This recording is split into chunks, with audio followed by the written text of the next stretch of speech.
She had 12 seconds before security tackled her.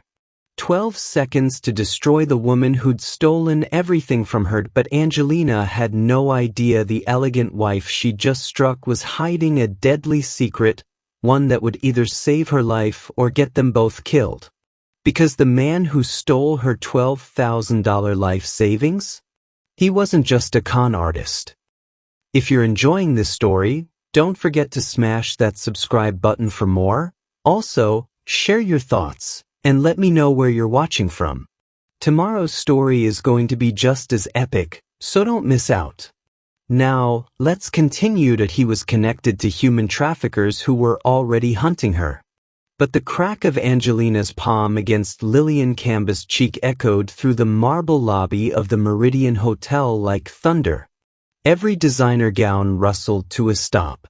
Every champagne glass froze mid-sip.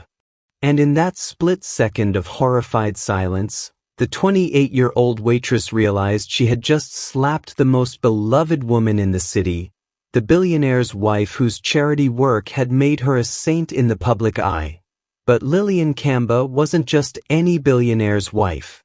At 35, she stood 5 feet 7 inches with the grace of a former runway model, her rich ebony skin glowing under the crystal chandeliers, her natural hair styled in an elegant crown of coils.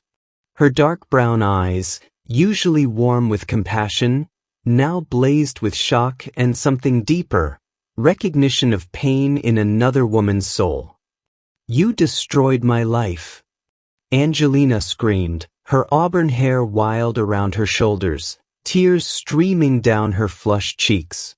"You and your perfect family destroyed everything I had."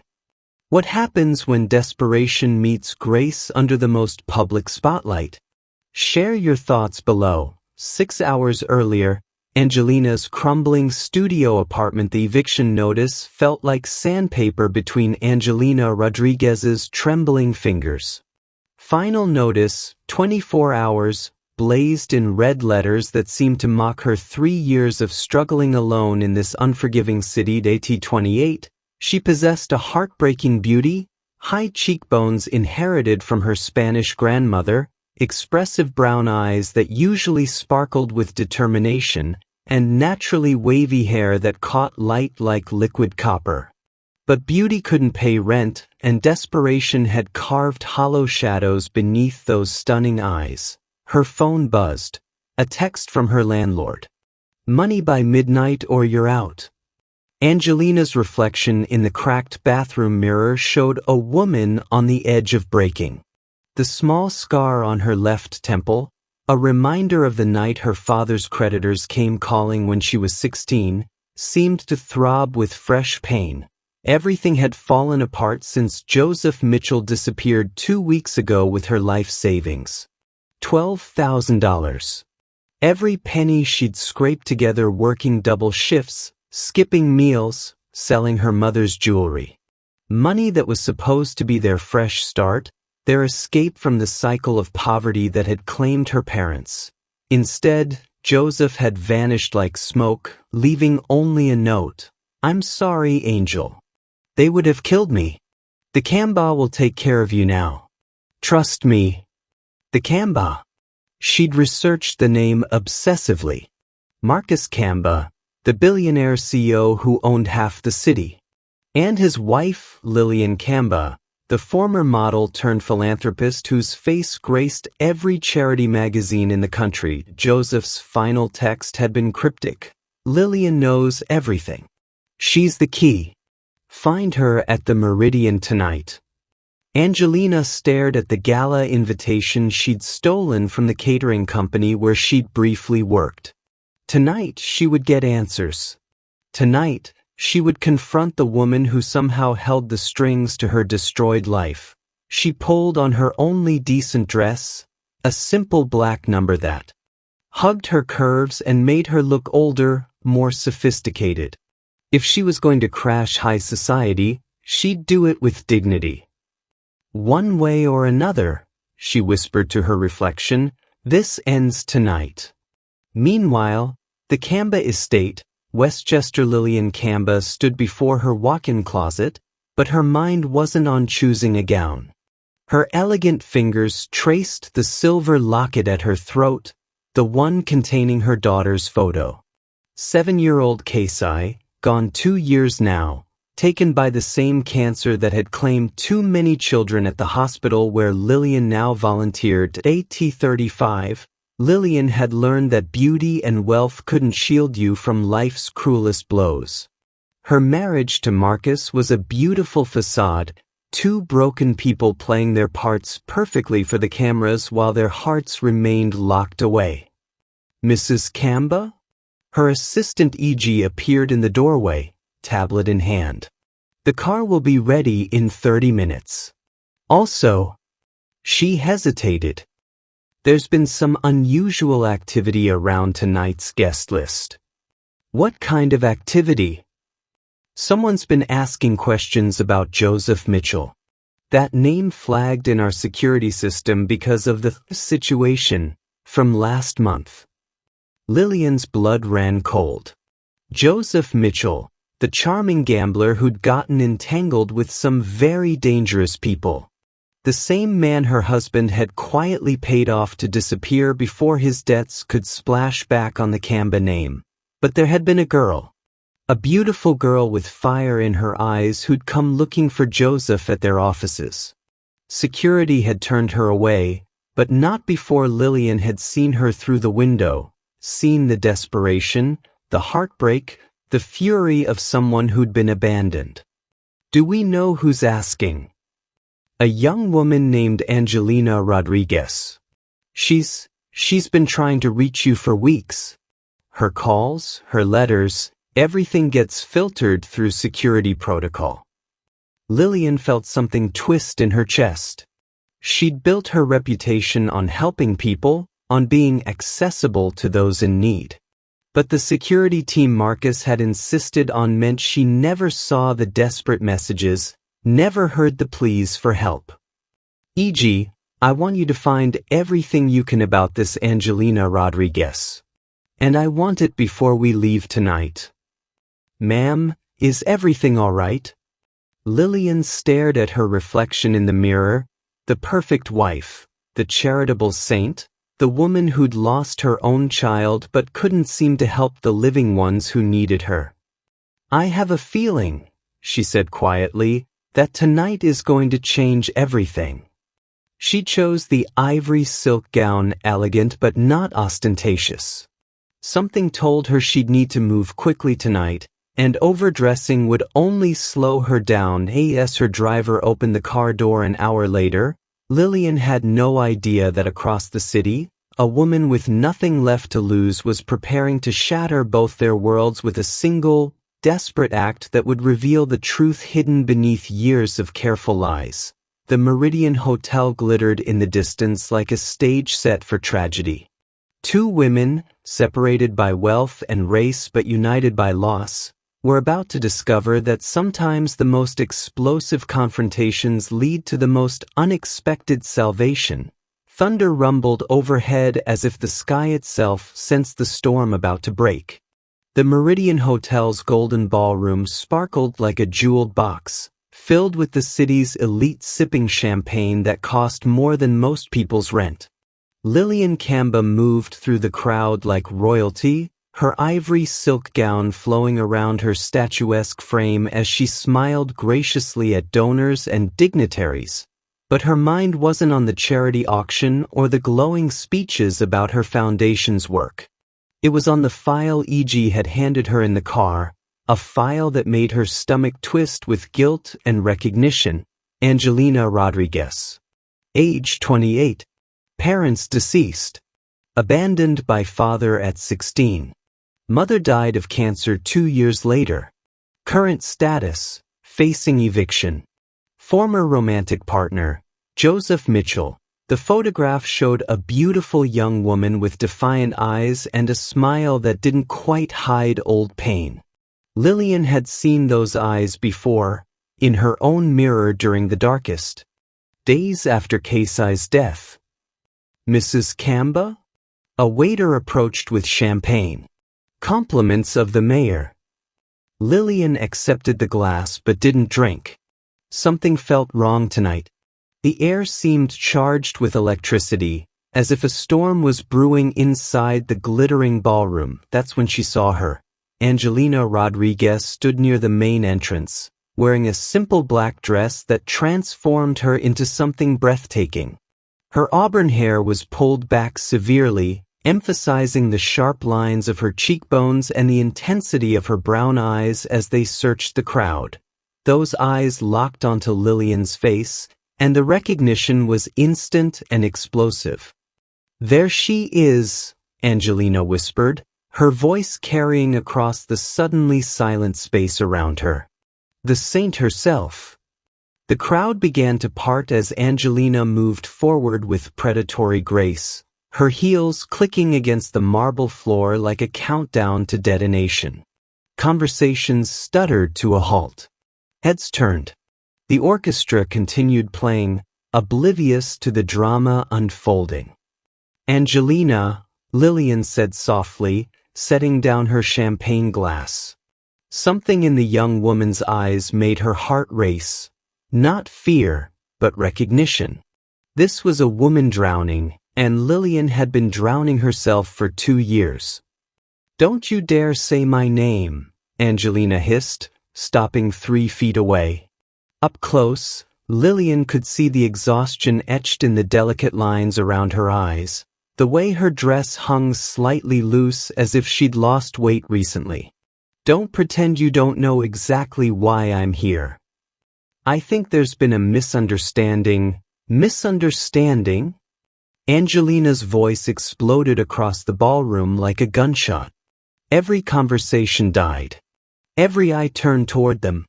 The orchestra faltered and stopped. "Your husband paid Joseph to disappear. Paid him to abandon me and run, and you knew about it." Lillian's breath caught. She hadn't known, but she could see in Marcus's carefully neutral expression across the room that Angelina was telling the truth. "Joseph came to me 3 weeks ago," Angelina continued, her voice breaking with pain. "Told me he was in trouble, that dangerous people were after him. He said the only way to keep me safe was to take our savings and disappear." "Our savings, Mrs. Kamba." $12,000. "Every penny I had." The crowd gasped. In this room where people spent more than that on a single bottle of wine, Angelina's loss seemed simultaneously tiny and devastating. But that wasn't the worst part. Angelina stepped closer, tears streaming down her face. The worst part was the note he left. The note that said, "The Kamba will take care of you now." Like I was some charity case to be passed along. Lillian felt her own eyes filling with tears. "Angelina, I swear I didn't know. Don't lie to me." Angelina's voice cracked like a whip. "I've been calling your office for 3 weeks. 3 weeks of begging your security to let me talk to you. 3 weeks of sleeping on park benches and eating once a day because I can't afford food and rent." The ballroom was silent as a tomb. Even the waiters had stopped moving. "I believed in your foundation," Angelina continued, her voice dropping to a whisper that somehow carried to every corner of the room. "I believed in your story. The woman who lost her daughter and dedicated her life to helping others. I thought if anyone would understand what it felt like to lose everything."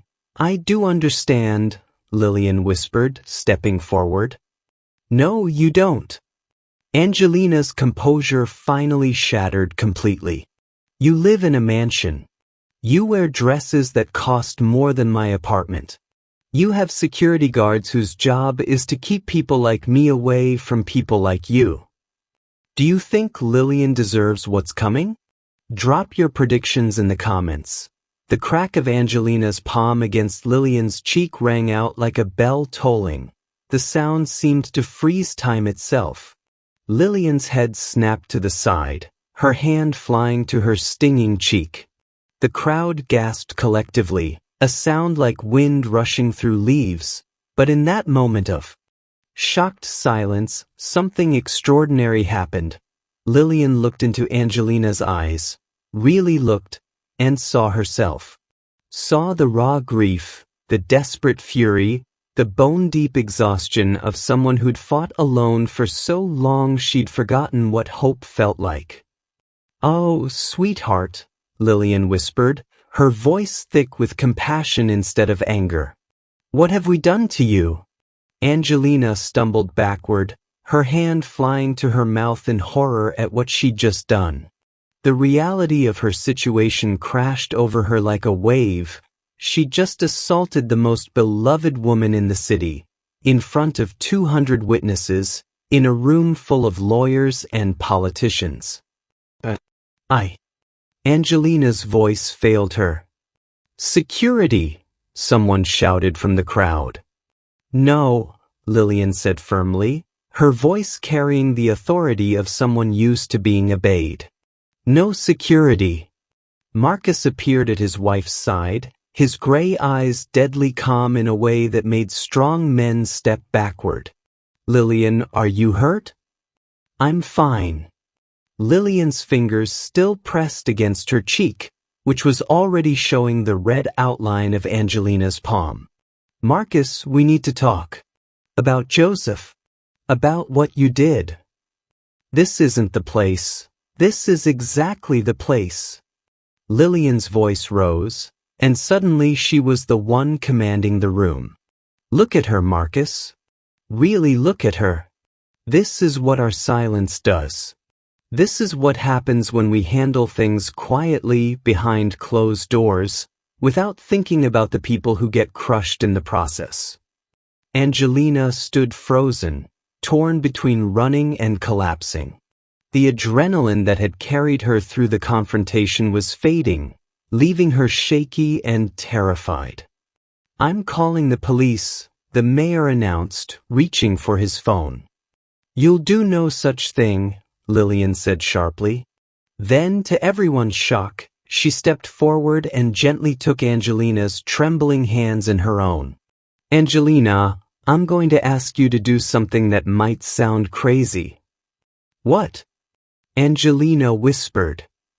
"Trust me. For the next hour, just trust me." The ballroom held its breath as two women from different worlds stood face to face, connected by pain and the possibility of healing. The ballroom erupted into chaos. Did she just say trust her? Margaret Whitfield, the mayor's wife, gasped into her diamond-encrusted clutch. That woman just assaulted Lillian Camba. "Someone call security," demanded Senator Richardson, his face flushed with indignation. "This is absolutely unacceptable." But it was Marcus Camba who stepped forward with deadly calm, his 6 feet 2 inches frame cutting through the crowd like a blade. His gray eyes had turned to ice, and when he spoke, his voice carried the quiet authority that had built empires and destroyed competitors. "Everyone out," he said simply. "Marcus," the mayor began. "I said everyone out. Now." Marcus's tone brooked no argument. "This is a private family matter." The crowd hesitated, torn between curiosity and self-preservation. When Marcus Camba gave an order, smart people listened. Within minutes, the ballroom had cleared except for Marcus, Lillian, Angelina, and a handful of security guards hovering at the edges. Angelina's legs finally gave out. She sank into a nearby chair, the full magnitude of what she'd done crashing over her like a tsunami. Her hands shook violently as she stared at her palm, the one that had struck the most beloved woman in the city. "I'm going to prison," she whispered, her voice barely audible. "Oh God, I'm going to prison." "No," Lillian said firmly, still touching her reddened cheek. "You're not." "Lillian," Marcus's voice carried a warning. "Be very careful here. Assault charges will not be filed," Lillian finished, her dark eyes flashing with a fire that made her husband step back. "Marcus, sit down. We're going to talk about Joseph Mitchell And you're going to tell me everything. This isn't the time. This is exactly the time. Lillian's composure cracked, revealing the steel beneath her gracious exterior. Look at her, Marcus. Look what our handling things quietly has done. Angelina wrapped her arms around herself, trying to stop the trembling. The elegant ballroom seemed to spin around her. Everything she'd worked for, everything she'd built since her mother's death, was crumbling. I should go, she whispered, starting to stand. I should leave before. Sit down, Lillian commanded gently but firmly. Please. We're going to figure this out. Figure what out? Angelina laughed bitterly, the sound sharp enough to cut glass. I just slapped a billionaire's wife in front of half the city's power structure. There's nothing to figure out. I'm done. Marcus studied Angelina with the calculating gaze that had made him one of the youngest billionaires in the country. Something about her desperation reminded him of his own sister's final days, that same fierce defiance in the face of overwhelming odds. Joseph Mitchell came to me 3 weeks ago, Marcus said quietly, settling into a chair across from them. He owed money to some very dangerous people. The kind who don't negotiate payment plans. How much? Lillian asked. $50,000. Angelina's head snapped up. 50? But he only took 12 from me. He said that was all we had. Marcus and Lillian exchanged a look that spoke volumes about marriages built on careful omissions. He took your 12,000 and came to me for the rest, Marcus continued. Said if I didn't help him, they'd come after his girlfriend. Said she didn't know about his gambling, thought he was just a struggling musician. So you paid them, Lillian said, her voice flat. I paid them. And I told Joseph he needed to disappear for a while, let things cool down. I offered to include his girlfriend in the protection. Protection? Angelina exploded from her chair. You call abandoning me protection? You call leaving me with nothing protection? I offered to set up an account for you, Marcus said defensively. Joseph said he'd handle it, that he'd explained everything and you'd understand. He lied, Angelina whispered, sinking back down. He told me you'd take care of me, but he made it sound like charity. Like I was some burden to be passed around. Lillian's heart clenched. She moved to the bar and poured 3 glasses of water, her movements precise despite her inner turmoil. Marcus, how could you not verify that she was safe?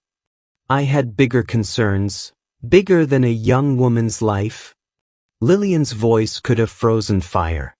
Bigger than making sure she wasn't sleeping on park benches because of our family's involvement? Our family's involvement. Marcus's control finally cracked. Joseph Mitchell isn't family. He's a gambling addict who got involved with loan sharks. I cleaned up his mess as a favor, nothing more. A favor that destroyed my life, Angelina said quietly, accepting the water glass from Lillian with shaking hands. Do you have any idea what it's like to have someone you love vanish? To wake up one morning and find out that everything you believed about your life was a lie. Lillian sat down beside Angelina, close enough that their knees almost touched. Yes, she said softly. I do know what that's like. The raw honesty in Lillian's voice made Angelina look up, really look at her for the first time. She saw past the designer gown and perfect makeup to the grief etched in the fine lines around her eyes, the way her hand unconsciously moved to the locket at her throat. Your daughter, Angelina whispered. Kiss it. She was 7 when the cancer took her. And for months afterward, I felt exactly like you described, like everything I'd believed about life, about fairness, about God, was a lie. Lillian's voice trembled.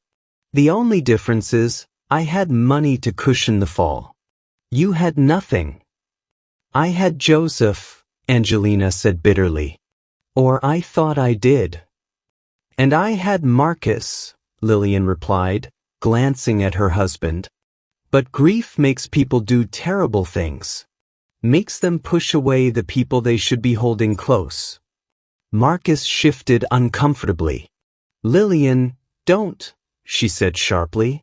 Don't minimize this. Don't explain it away.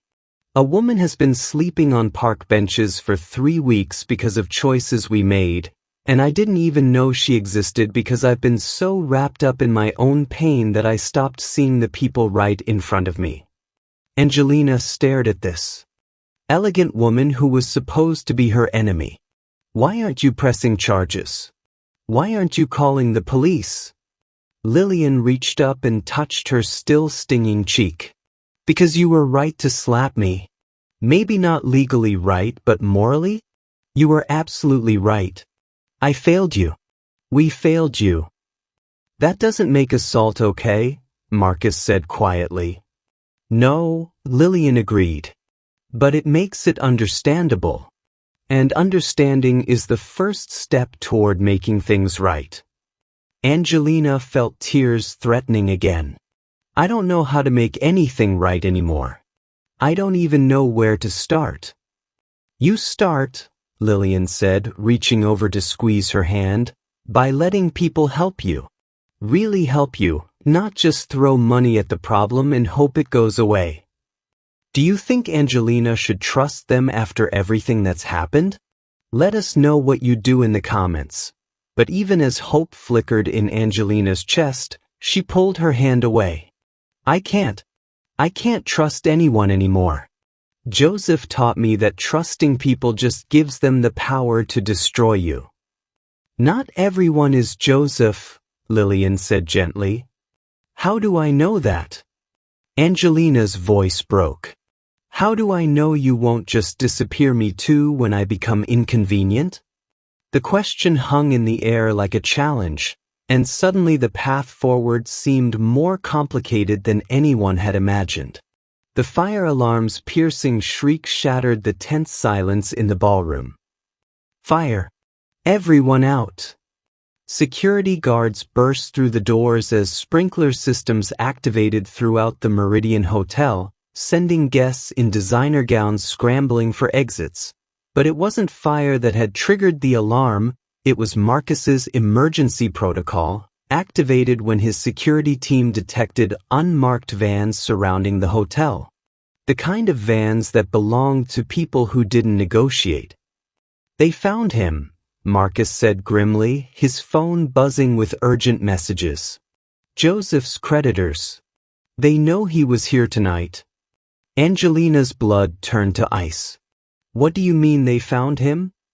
I mean, Marcus said, grabbing his wife's arm, we have about 3 minutes before some very dangerous people storm this building looking for Joseph Mitchell and anyone connected to him. But Joseph isn't here. Angelina protested. They don't know that, Lillian said, her society lady facade cracking to reveal something sharper underneath. And they know you're connected to him. The sprinklers had turned the elegant ballroom into chaos.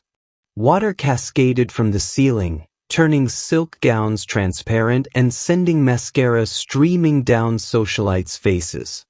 Through the confusion, Marcus guided them toward a service elevator hidden behind an ornate panel. Where are we going? Angelina demanded as they crowded into the small space. Somewhere safe, Marcus replied, pressing his thumb to a scanner that revealed additional floors on the panel. Somewhere we can talk without interruption. The elevator descended past the hotel's basement levels into what appeared to be a private bunker. When the doors opened, Angelina gasped. The space looked like a luxury apartment crossed with a command center. Screens lined the walls showing security feeds from across the city. A full bar, comfortable seating, and what appeared to be living quarters suggested this wasn't just a panic room, It was a second home. "What is this place?" Angelina whispered. "Insurance," Marcus said simply, activating multiple locks behind them. "When you have what I have, you make contingencies." But it was Lillian who dropped the first real bombshell.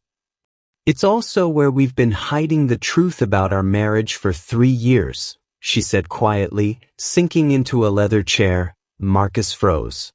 "Lillian, don't what? Don't tell her that our perfect marriage is a complete fabrication? That we haven't shared a bed since Kasai died?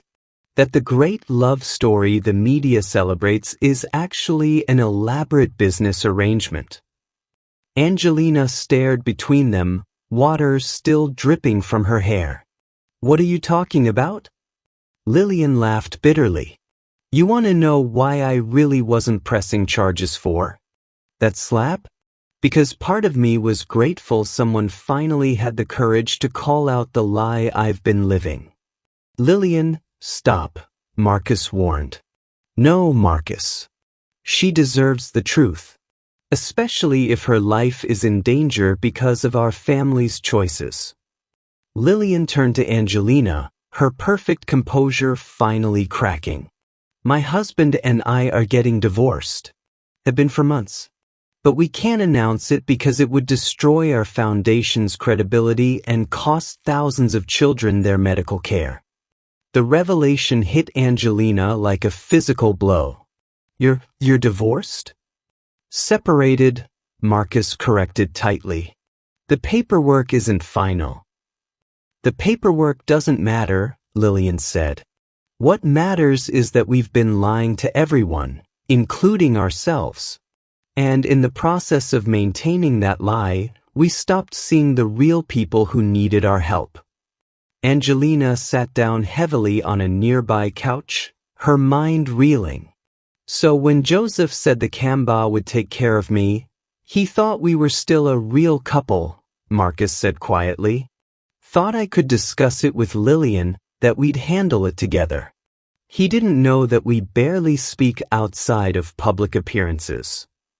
"But why?" Angelina asked. "Why stay married if you don't love each other?" The question hung in the air like a grenade waiting to explode. "Because," Lillian said, her voice barely above a whisper, "sometimes staying in a broken marriage feels safer than admitting you failed at the one thing you thought you were good at." Marcus moved to the bar, his hands shaking slightly as he poured 3 glasses of whiskey. "After Kasai died, everything fell apart. Lillian blamed herself. I blamed myself. Instead of grieving together, we grieved separately. And somewhere in that process, we became strangers living in the same house. The foundation became our child," Lillian added. "The thing we poured all our love into because we couldn't figure out how to love each other anymore." Angelina felt tears stinging her eyes again, but this time they weren't tears of anger. "So you understand? You understand what it feels like when everything you believed about your life turns out to be wrong." "More than you know," Marcus said, handing her a glass. "The great Marcus Kamba Empire? Built on relationships I can't sustain and a marriage I can't fix. The man who can negotiate billion-dollar deals can't figure out how to talk to his own wife. And the perfect Lillian Kamba?" Lillian added with bitter humor. "The woman who saves everyone else's children because she couldn't save her own. Who builds her entire identity around helping others because she's too broken to help herself." The 3 of them sat in silence, the weight of their shared secrets settling around them like a shroud. That's when Angelina's phone rang. "It's Joseph," she whispered, staring at the screen. "Don't answer it," Marcus said sharply. "If they're tracking his calls, I have to," Angelina said, already pressing accept. "I have to know why he did this to me." Joseph's voice came through crackling with static and fear. "Angel? Thank God. Are you safe?" "Safe?" Angelina laughed harshly. I just slapped Lillian Kamba in front of half the city because of what you did. How exactly am I supposed to be safe? What? You slapped her? Angel, why would you? Because I've been sleeping on park benches for 3 weeks. Because you took everything I had and disappeared. Because you left me with nothing. I left you with the Kambas protection. You left me with nothing. Angelina screamed into the phone. They didn't even know I existed until tonight. The line went quiet except for the sound of Joseph's ragged breathing. The men who were after me, he said finally. They're not just loan sharks, Angel. They're human traffickers. They wanted to collect their debt by selling you. The phone slipped from Angelina's numb fingers. Marcus caught it before it hit the floor. Joseph? Where are you? Marcus? Is that you? Listen, they've found me. I don't have much time. The debt isn't just money anymore. They want Angel. They think she knows where I hid something valuable. Something I stole from them. What did? You steal? Marcus demanded. Information. Names, locations, financial records. Enough to shut down their entire operation. But I hid it, and now they think Angel knows where it is. Lillian had gone pale. Joseph, what have you done? I tried to do the right thing for once in my life. Joseph's voice was fading. But I've made everything worse. They're coming for her, and hiding won't be enough. You have to get her out of the country. Tonight. The line went dead. In the suffocating silence that followed, Angelina looked between Marcus and Lillian with dawning horror. I'm not just running from loan sharks, she whispered. I'm running from human traffickers who think I have information that could destroy them. And, Marcus added grimly, checking his security feeds, they just surrounded our building. What would you do if you discovered your entire life was built on lies? Share your thoughts below as this story takes an even darker turn. The screens around them showed black vans positioned at every exit and men in dark clothing moving purposefully toward the hotel entrances. They were trapped, with secrets that could kill them all and nowhere left to run. The screens flickered as Marcus pulled up encrypted files, his fingers flying across the keyboard with practiced precision.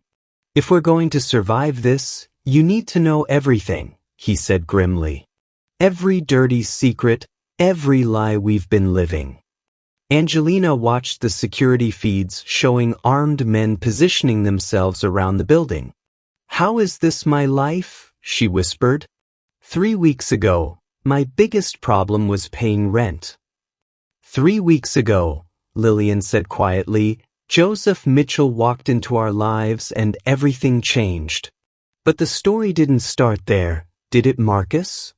Marcus's jaw tightened as he accessed a folder marked Classified Family Only. The screen filled with photographs, financial records, and surveillance footage that made Angelina's blood run cold.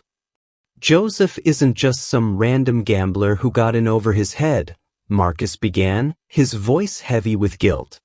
He's my half-brother. What? Angelina shot to her feet, the whiskey glass shattering on the marble floor. Same father, different mothers, Marcus continued, not meeting her eyes. Our father had a talent for abandoning families when things got complicated. Joseph was the product of his second marriage, the one that ended when Joseph was 12. The room spun around Angelina. You're telling me I've been dating your brother and you never thought to mention this? I didn't know, Marcus said quietly. Not until he showed up 3 weeks ago with photos of you, begging for money to save the love of his life.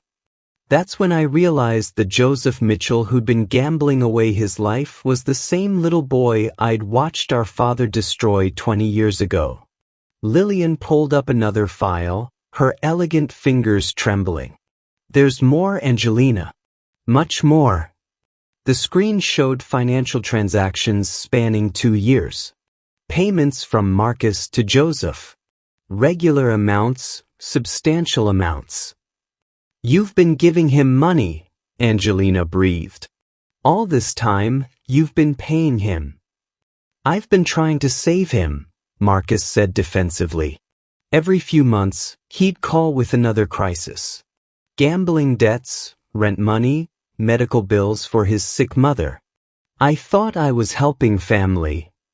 "But you never met me," Angelina said, the pieces clicking together with sickening clarity. "In 2 years of dating Joseph, he never once brought me to meet his wealthy brother." "Because," Lillian said softly, "he was living a double life. With you, he was Joseph Mitchell, the struggling musician. With us, he was Joseph Kamba, the family screw-up who needed constant bailouts." The revelation hit Angelina like a physical blow. She sank back onto the couch, her mind reeling. "He never loved me. I was just, what? His cover story?" "No," Marcus said quickly, then stopped as more files appeared on screen. "Actually, I don't know anymore." The new files showed surveillance footage from various locations around the city. Joseph meeting with dangerous-looking men in dark alleys. Joseph accepting packages. Joseph handing over what appeared to be information. "Your boyfriend," Marcus said grimly, "wasn't just gambling. He was working as an informant for these traffickers, feeding them information about wealthy families, their security systems, their children's schedules." Angelina's hand flew to her mouth. "Oh God! That's why he asked so many questions about rich people. About their habits, their vulnerabilities. I thought he was just curious about a world he'd never been part of." "He was gathering intelligence," Lillian confirmed. "And somewhere along the way, he decided to double-cross them." Marcus pulled up the final file, and Angelina's face went white. It was a detailed dossier on the Kamba family. Photos of their home, Lillian's daily schedule, even pictures of their late daughter Kasai. "He was planning to help them kidnap you," Angelina whispered, staring at Lillian. "That's what we thought at first," Marcus said. "But then we found this." The screen changed to show a hidden camera recording from Joseph's apartment. In it, Joseph was on the phone, his voice desperate and angry. "No, you don't understand. I'm not doing this anymore. I don't care what you do to me, but you leave Angel out of this. She doesn't know anything." The voice on the other end was cold, mechanical. "Your girlfriend is insurance, Joseph. Insurance that you'll deliver what you promised.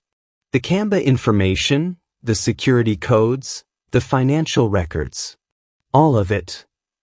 I already gave you everything I could get." "Not everything. You have access to the private accounts, the offshore holdings. We know Marcus trusts you." "He doesn't trust me. I'm the family disappointment, remember? He throws money at me to keep me away, not to bring me closer." "Then you'd better find a way to get closer. Because if you don't deliver the Kamba fortune to us in 2 weeks, your pretty little girlfriend disappears. And she won't be coming back." The recording ended, leaving the bunker in deathly silence. Angelina was crying now, silent tears streaming down her face. "He was trying to protect me. All this time, I thought he'd abandoned me, but he was trying to protect me. By stealing your money and disappearing," Marcus pointed out. "Because they threatened to take me." Angelina exploded. "Don't you see? He took my savings because he thought if I had nothing left in the city, I'd leave. He was trying to force me to go somewhere safe." Lillian moved to sit beside her, offering a tissue. "But he didn't tell you the truth. Because telling me the truth would have put me in more danger. If I'd known about the trafficking ring, If I'd known about Marcus being his brother, I would have done something stupid. I would have tried to help. Angelina laughed bitterly. Like slapping billionaires in public. There's one more thing, Marcus said reluctantly. The reason they're here tonight, the reason they tracked us down. He pulled up a final video file. This one showed Joseph breaking into Marcus's private office 3 days ago, downloading files from a secure computer. The offshore accounts, Marcus said quietly. He actually did it. He stole the access codes to my private holdings. $2 billion in untraceable assets. And now they think I have them, Angelina whispered. You do, Marcus said, pulling a small flash drive from his pocket. Joseph mailed this to your apartment yesterday. Our security intercepted it, but they don't know that. Angelina stared at the tiny device that contained enough money to buy a small country. Why would he send it to me? Because, Lillian said softly, reading from another message on screen, he wanted you to have the choice he never gave you. The choice to use it to disappear forever, or to use it to destroy the people who destroyed your life. The flash drive seemed to burn in Marcus's palm. Outside, the armed men were getting closer, and time was running out. There's something else, Marcus said, his voice barely audible. Something I haven't told anyone. The reason I really helped Joseph all these years. He pulled up one final photo, and both women gasped that it showed a much younger Marcus, maybe 16, exactly like Joseph. They were both in what appeared to be a police station, both sporting bruises and hollow, frightened eyes. When Joseph was 14 and I was 19, our father sold us both to pay off his own gambling debts. Sold us to men who hurt children for money. We escaped together, but... Marcus's voice broke. I saved myself and left him behind. For 3 days, I was free while Joseph endured hell because I was too much of a coward to go back for him. The confession hung in the air like a toxic cloud. Every dollar I've given him, Marcus continued, every time I've bailed him out, it's been guilt money. Blood money. Payment for abandoning my little brother when he needed me most. Do you think some mistakes can ever truly be forgiven? Share your thoughts about second chances in the comments below. Angelina looked between Marcus and Lillian, seeing them clearly for the first time. Not as the perfect power couple, not as the wealthy elites who controlled her fate, but as two broken people carrying unbearable guilt and trying desperately to make amends for past failures. We're all running from something, she said quietly. All hiding from truths we can't face. And now, Lillian said, watching the security feeds as the armed men reached the elevator banks, we have about 5 minutes to decide whether we keep running or finally stand and fight. The flash drive containing $2 billion sat on the table between them, along with the weight of secrets that could either destroy them all or set them free. The lights went out. Emergency power kicked in a second later, bathing the bunker in eerie red light as Marcus's security system detected unauthorized access to the building's main power grid. They're not just surrounding us, Marcus said grimly, his fingers flying across backup controls. They're taking control of the building. But it was Angelina who surprised them both by standing up with sudden, fierce determination. Give me the flash drive, she said. Absolutely not, Marcus replied.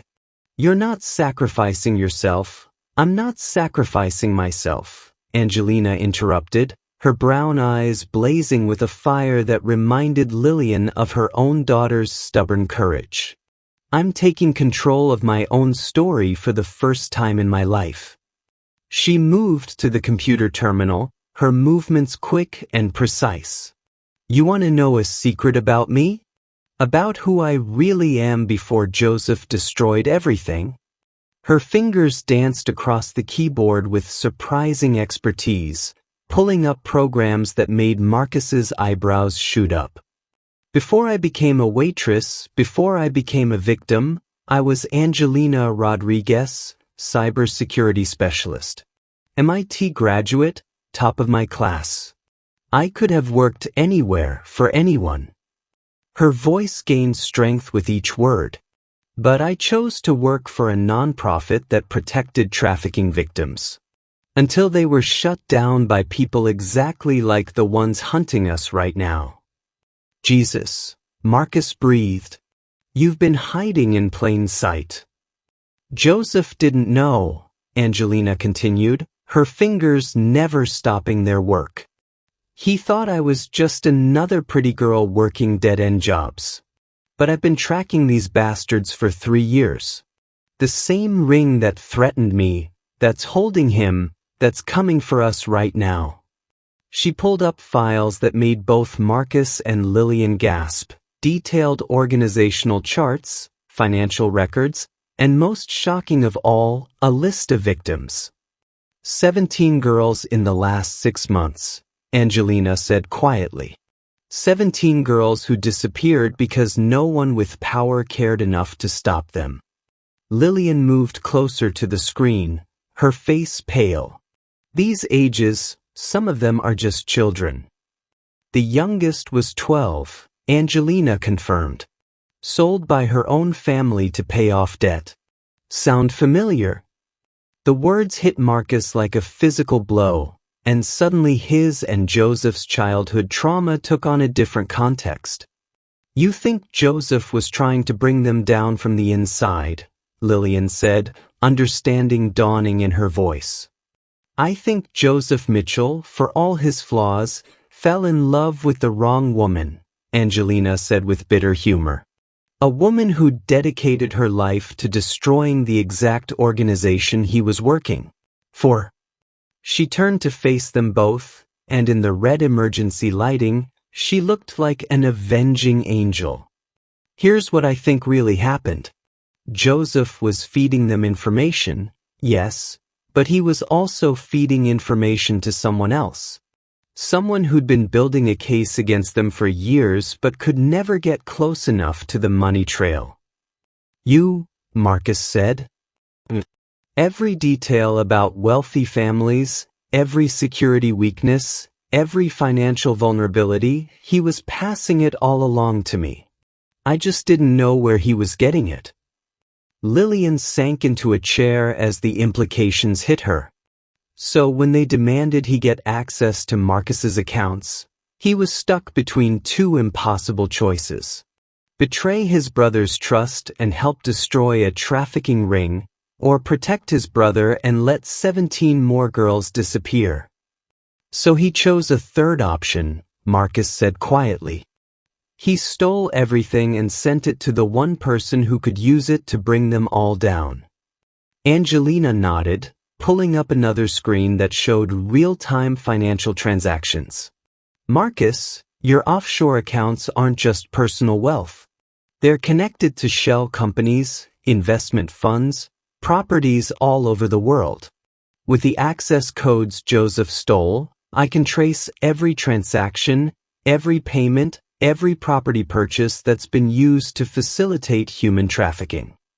But that's not all, she continued, her eyes bright with dangerous purpose. I can also transfer every penny of that money to a fund for victim compensation and law enforcement. $2 billion to destroy the organization that's been destroying lives. Marcus stared at her as if seeing her for the first time. You're talking about bankrupting me to fund a war against human traffickers. I'm talking about using your money for something that matters more than another yacht or private jet. And if I say no, Angelina's smile was sharp as a blade, then I'll do it anyway. Because I have the access codes now, and nothing you can do will stop me.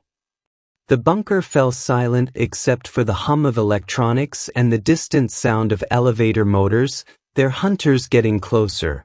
Then Marcus did something that shocked them all. He laughed. It started as a chuckle, then built into genuine, deep laughter that seemed to release years of tension and guilt.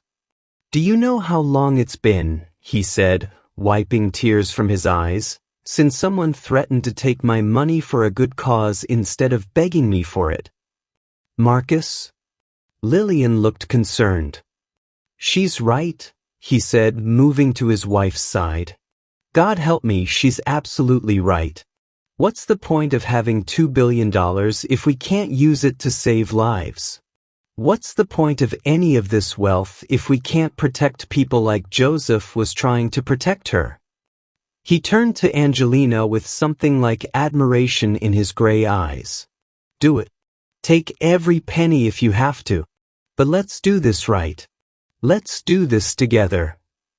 "Together?" Angelina asked suspiciously. "You have the technical skills and the case files. I have the legal resources and political connections. And Lillian..." He looked at his wife with something that hadn't been there in years: respect. "Lillian has something neither of us do." "What's that?" Lillian asked. "You have a foundation that's trusted by law enforcement, by politicians, by the media. If we're going to expose this ring and protect the victims, we need credibility. We need someone the world already believes in." Lillian felt something stir in her chest, not just purpose, but hope. Real hope for the first time since Kasai died. "There's just one problem," she said quietly. "Those men upstairs aren't going to wait for us to transfer funds and build legal cases. They want that flash drive, and they want Angelina. Tonight." "Then we give them what they want," Angelina said, her fingers already working on the computer. "We give them exactly what they want." "Meaning?" Angelina's smile was absolutely feral. "Meaning I'm going to walk out of here and hand myself over to them, along with a very special flash drive that will give them access to something they definitely want." "You're insane," Marcus said flatly. "I'm strategic," Angelina corrected. "Marcus is your building's internal security system. Military grade. Why?" "Because I'm going to need you to record everything that happens in the next hour. Every conversation, every admission, every crime they commit thinking they've won." She held up the flash drive, then slipped it into a special case attached to her necklace. "This little device doesn't just contain your access codes. It contains 3 years of evidence, victim testimonies, financial records, and a program that will upload everything to law enforcement agencies worldwide the moment they try to access your accounts." "It's a trap," Lillian breathed. "It's justice," Angelina corrected. "And if we're very lucky, it's also rescue for Joseph and 17 missing girls." The elevator chimed, indicating their hunters had reached their floor. "Would you be brave enough to walk into the lion's den to save others?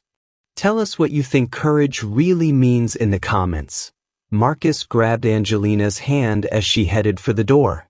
"But why risk everything for people you don't even know?" Angelina looked back at him with eyes that held years of pain and newfound purpose. "Because once upon a time, I was a 12-year-old girl whose father abandoned her to men who hurt children for money. And no one came to save me." Her voice was steady, strong. "But tonight, someone's going to save those 17 girls. Even if it kills me." She paused at the door, looking back at Marcus and Lillian, 2 broken people who just found their way back to each other through shared purpose. "Take care of each other," she said softly. "And if this goes wrong, make sure my story gets told. Make sure people know that sometimes the biggest mistakes lead to the most important victories." The door sealed behind her with a soft click, leaving Marcus and Lillian alone with their racing hearts and the terrible hope that love, in all its forms, might actually be worth fighting for. The elevator doors opened to reveal a nightmare. Angelina stepped into the hotel's main lobby to find 12 armed men positioned strategically around the marble expanse. But it wasn't the guns that made her blood freeze. It was the man standing in the center of them, very much alive and very much not the victim she'd thought him to be. Joseph Mitchell smiled at her with the charming grin that had once made her heart race. Now it made her stomach turn. "Hello, Angel," he said softly. "You look surprised to see me." "You're supposed to be running for your life," Angelina whispered, her mind struggling to process what she was seeing. "Am I?" Joseph's laugh was cold, unfamiliar. "Or am I exactly where I've always planned to be?" The leader of the armed men, a scarred giant with dead eyes, stepped forward. "Ms. Rodriguez, you have something that belongs to us." "Actually," Joseph interjected, moving closer to Angelina with predatory grace, "she has something that belongs to me. Don't you, Angel?" In the bunker below, Marcus and Lillian watched in horror through security feeds as the truth exploded across their screens. "It's impossible," Lillian breathed. "Joseph called us. He warned us they were coming for her." "He called us from this lobby," Marcus said grimly, pulling up timestamps that made his blood run cold. 20 minutes ago. He's been here the whole time." On screen, Joseph was circling Angelina like a shark scenting blood. "Did you really think I didn't know who you were?" he asked conversationally. "Angelina Rodriguez, MIT graduate, cybersecurity specialist, dedicated to bringing down human trafficking rings?" Angelina's composure cracked. "You knew." "Sweetheart, I knew before our first date. Why do you think I approached you in that coffee shop? Love at first sight." Joseph's laugh was brutal. "You were a mark, Angel. A very specific, very valuable mark." "No," Angelina shook her head, backing away. "No, you loved me. You said, I said whatever you needed to hear to give me access to your research, your contacts, your methods." Joseph's mask had completely fallen away, revealing something reptilian underneath. "Do you have any idea how much money your little victim database is worth? To the right buyers?" The scarred man checked his watch impatiently. "Enough talking. Where are the access codes?" Joseph held up a hand. "Patience, Victor. I want her to understand the full scope of her failure first." He pulled out a tablet, swiping through images that made Angelina gasp. Photos of her apartment, her workplace, her daily routines. Photos of her meeting with other trafficking victims, building her case files. 2 years, Joseph continued. 2 years of documenting every contact, every safe house, every witness who trusted you with their story. And you gave it all to me, pillow talk by pillow talk. "The girls," Angelina whispered. "The 17 missing girls, missing because I told Victor exactly where to find them. Safe houses you'd helped set up, new identities you'd helped create, families you'd helped relocate." Joseph's eyes glittered with malicious pleasure. "You didn't save them, Angel. You led us right to them." Angelina fell to her knees as the weight of his betrayal crushed down on her. Everything she'd worked for, everyone she'd tried to protect, all of it had been compromised by the man she'd trusted with her heart. In the bunker, Lillian was crying silent tears as she watched the strong woman who'd slapped her just hours ago crumble under the weight of unimaginable betrayal. "We have to help her," Lillian said, moving toward the door. "And do what?" Marcus grabbed her arm. "Walk into a room full of armed killers? We need to think, while she suffers up there? While she blames herself for deaths that aren't her fault?" Lillian's voice broke. "Marcus, look at her. Really look at her. On screen, Angelina was pulling herself back to her feet with visible effort, her face streaked with tears but her spine straight with the kind of courage that only comes from having nothing left to lose. "You're wrong about one thing, Joseph," she said quietly. "What's that?" "You think I gave you everything." Angelina reached into her jacket, and every gun in the room swiveled toward her. "But I didn't give you this." She pulled out what appeared to be the flash drive, holding it up so everyone could see. Marcus Camba's complete financial empire. $2 billion in untraceable assets. Access codes, account numbers, investment portfolios. Everything you need to disappear forever. Victor stepped forward eagerly. "Give it to me."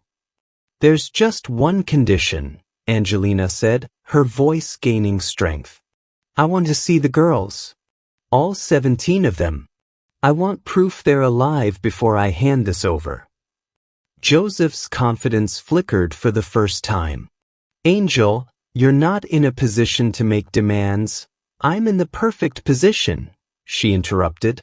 "Because without these codes, you have nothing. With them, you have everything. But I'm not handing them over until I know those girls are safe."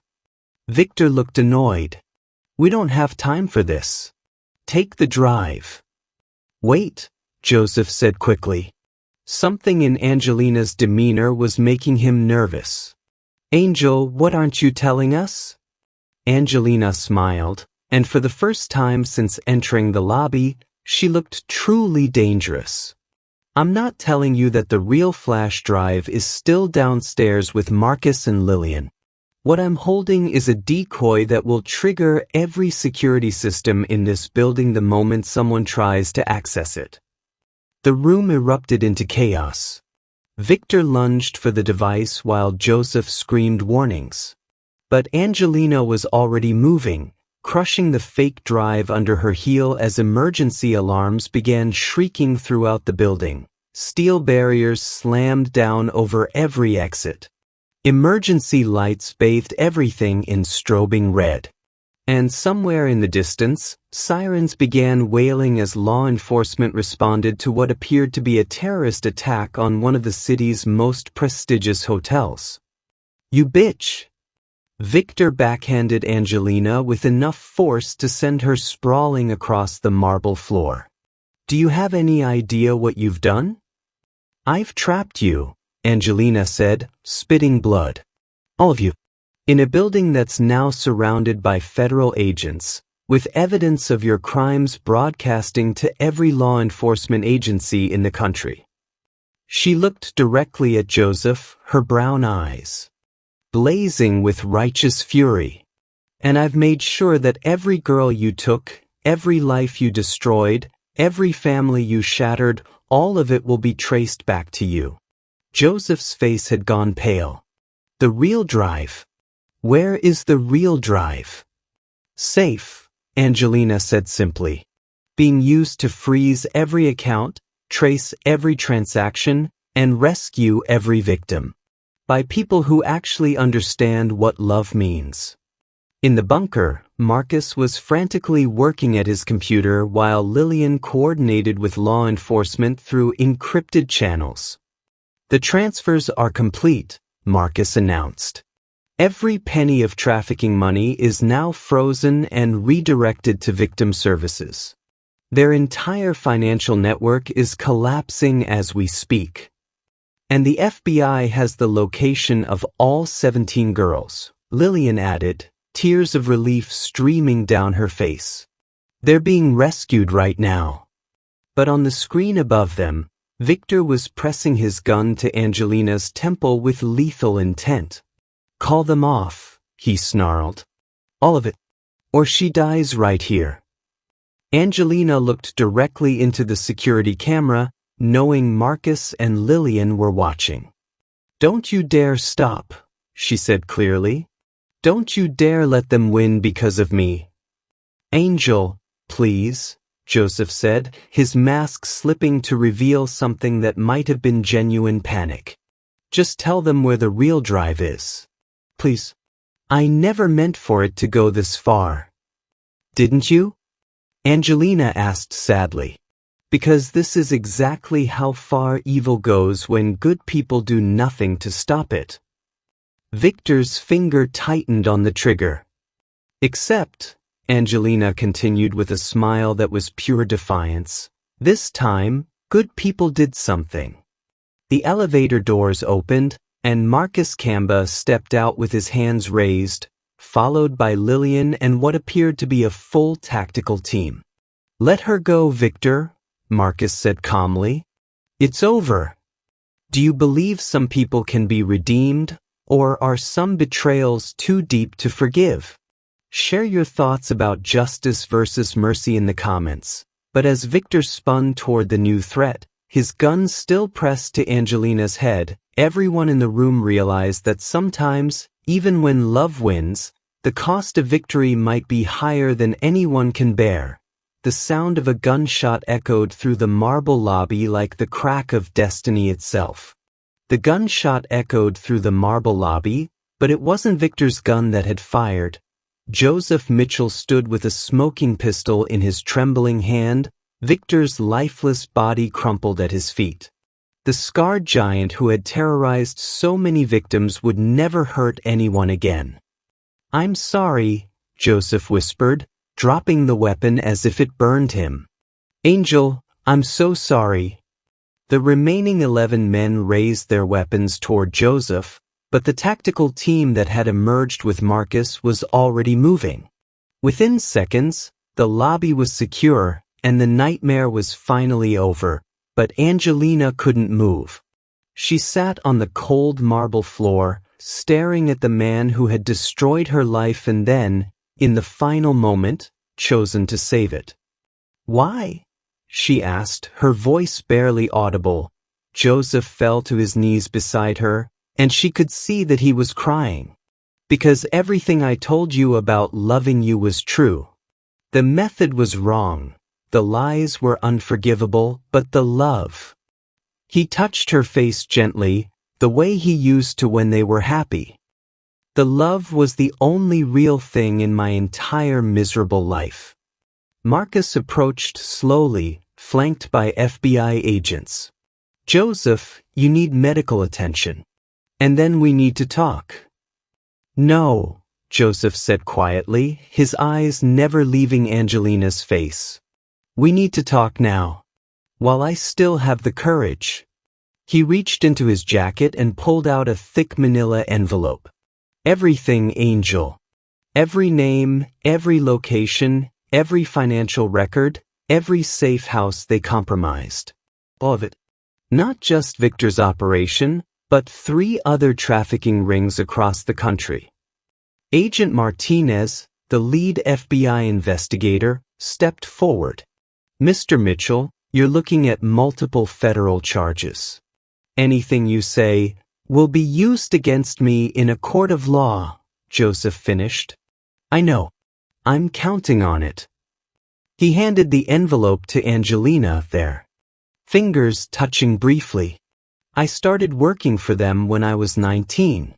Same age as some of their victims. My gambling debts made me an easy target, and before I knew it, I was in too deep to get out.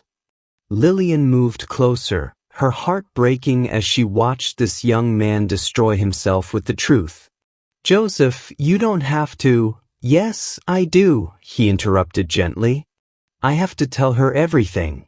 She deserves that much. He turned back to Angelina, his brown eyes, so much like Lillian's, filled with pain and honesty. When I met you in that coffee shop, it was supposed to be a job.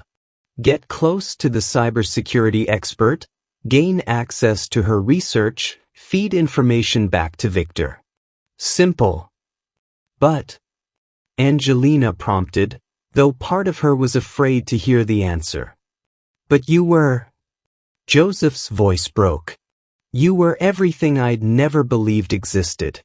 Kind without being naive, strong without being hard, brilliant without being cold. You talked about saving people like it was the most natural thing in the world. He reached into his pocket and pulled out a small velvet box that made Angelina's breath catch. I bought this 6 months ago, he said quietly. Before everything went to hell. Before Victor demanded I get access to Marcus's accounts. I was going to tell you everything and ask you to marry me. Joseph, Angelina whispered. I knew you'd probably hate me.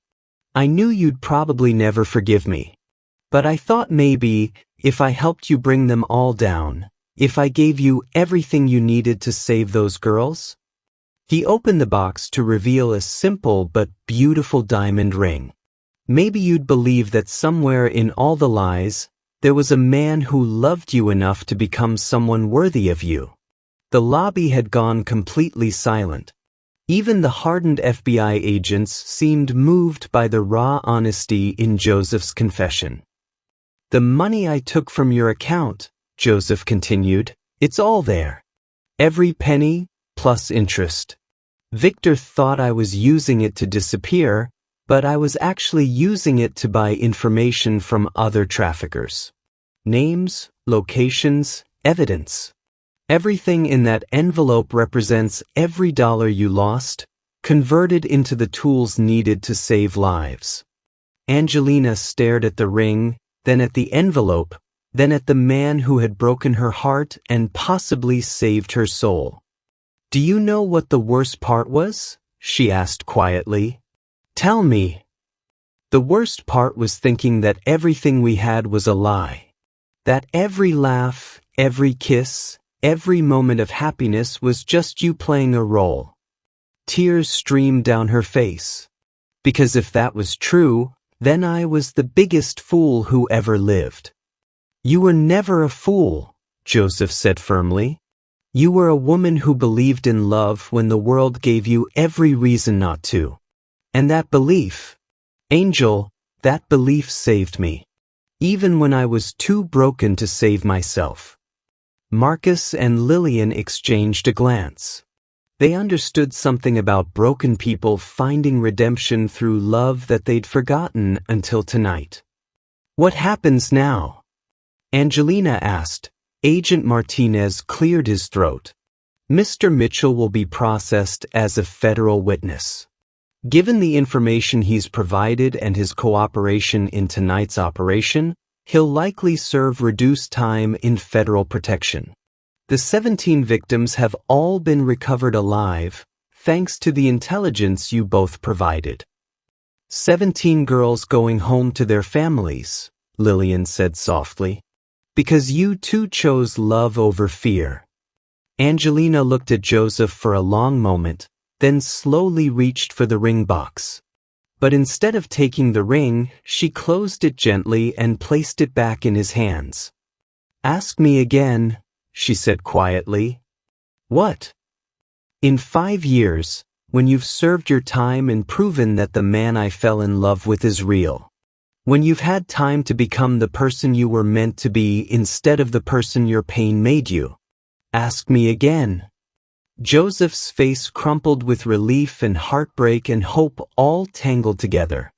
You'd wait. I'd wait for the man who shot Victor to save my life. I'd wait for the man who chose to confess everything when he could have stayed silent. I'd wait for the man who spent every dollar of my savings to save 17 girls he'd never met. She stood up slowly, helped by Marcus's steady hand. But I won't wait for Joseph Mitchell, the broken boy who made terrible choices.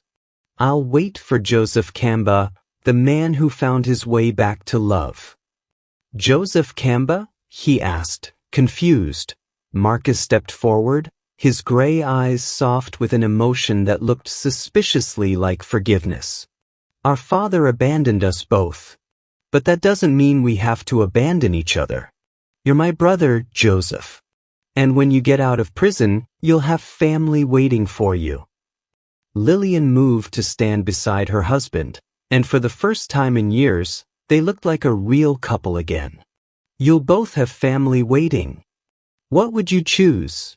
Safety with someone who'd never hurt you, or love with someone who'd already broken your heart but proven they could change?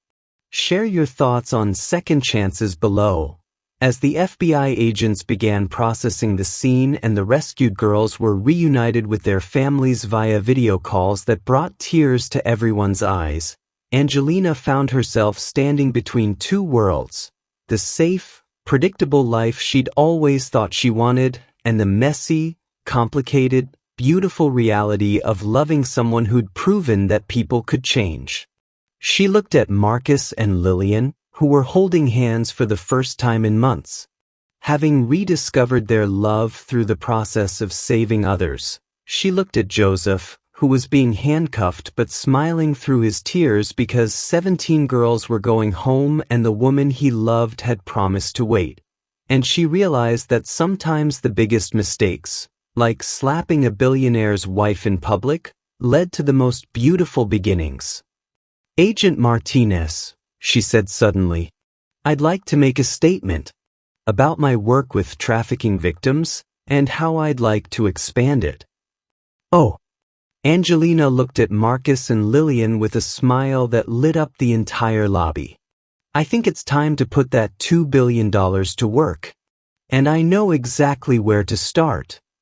As Joseph was led away, he turned back one more time. "I love you, Angel." "I know," she replied.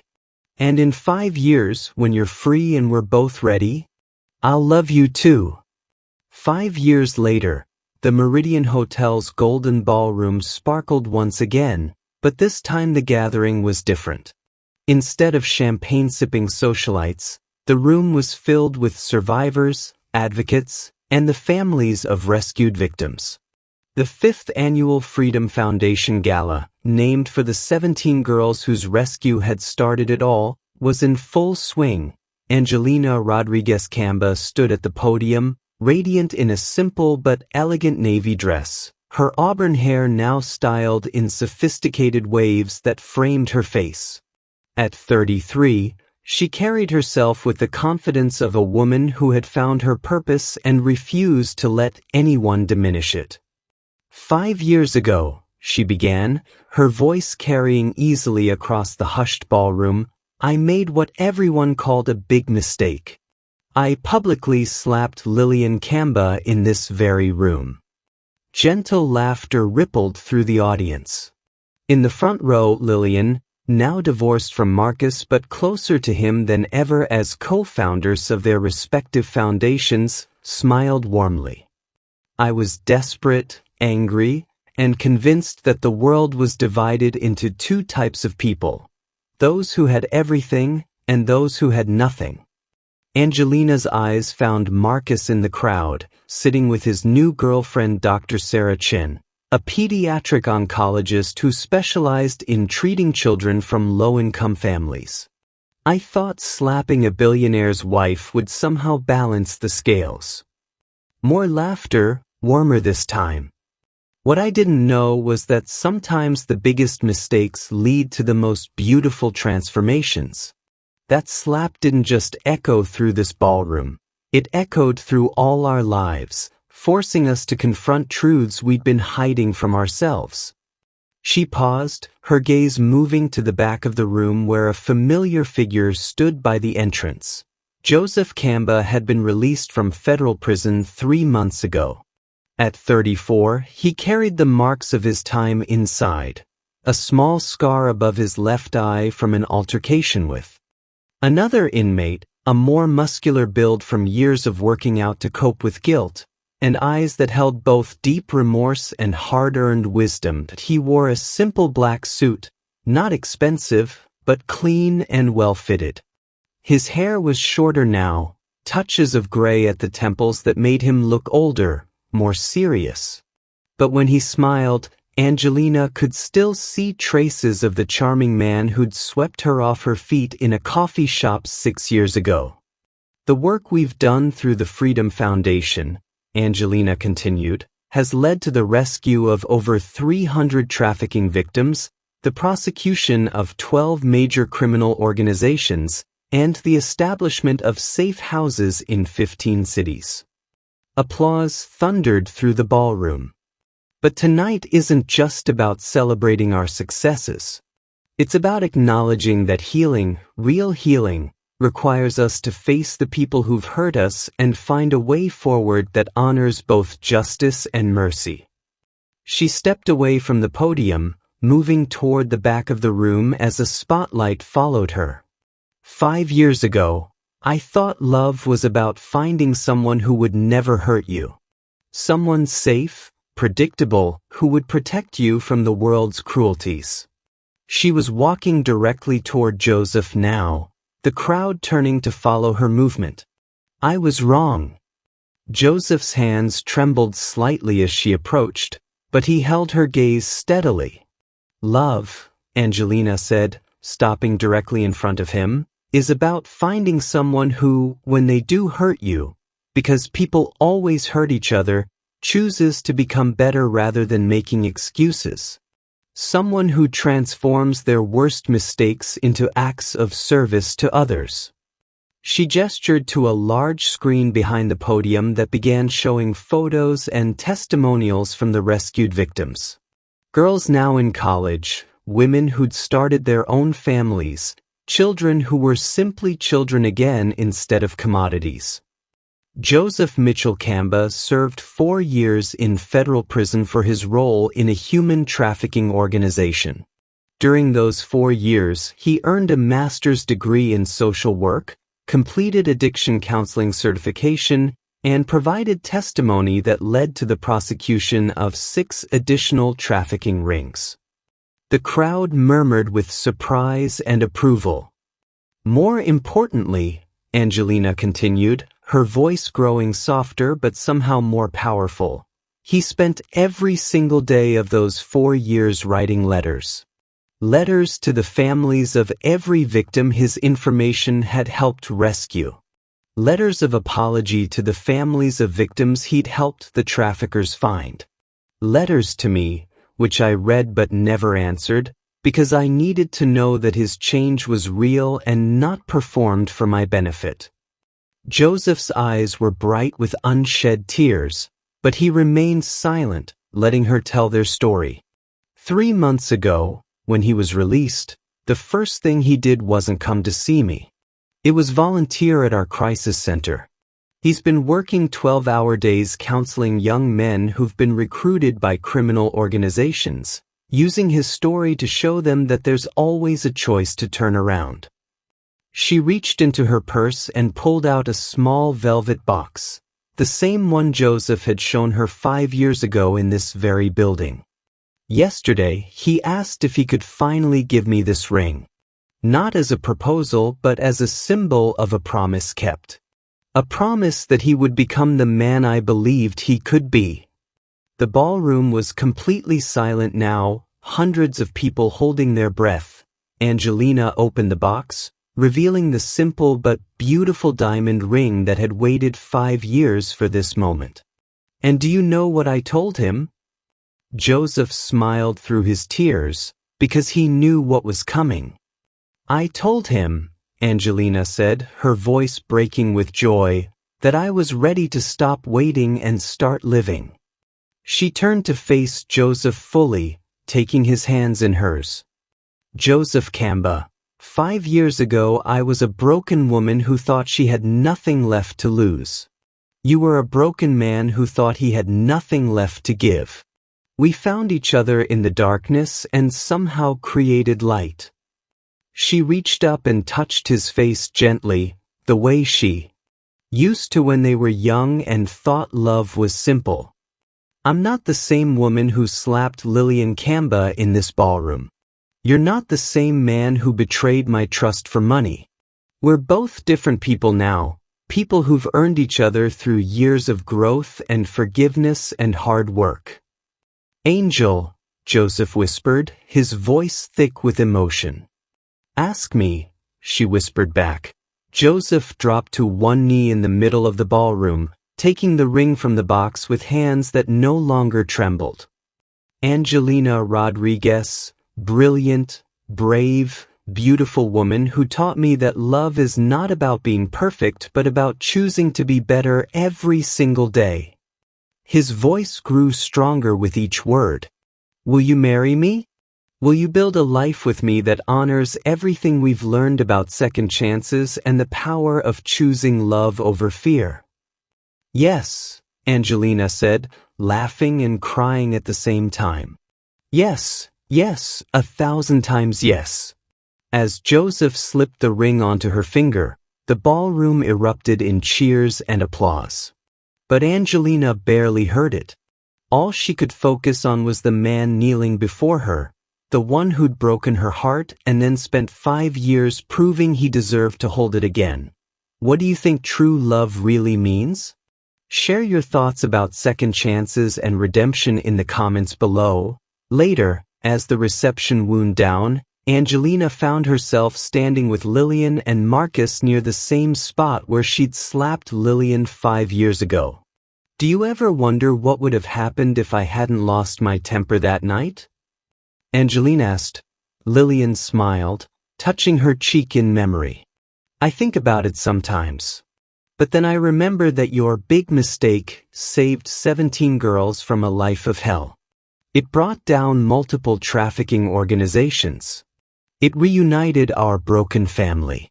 And it led you and Joseph to the kind of love that transforms people." Marcus raised his glass of champagne. "To big mistakes that lead to beautiful beginnings. To second chances," Lillian added.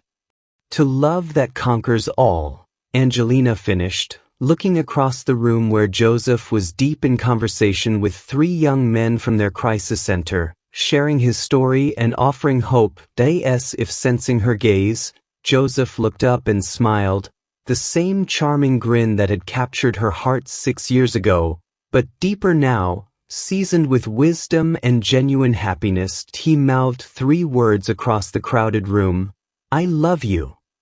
Angelina mouthed back the words that had taken her 5 years to be ready to say, "Forever and always." Sometimes the biggest mistakes really do lead to the most beautiful love stories. And sometimes, when you think you're begging for forgiveness, you discover you're actually being offered grace beyond anything you ever dared to hope for. Thank you for watching this story to the end. If you enjoyed this story, you will surely love the next. Click on the image or video showing on your screen right now to watch the next one.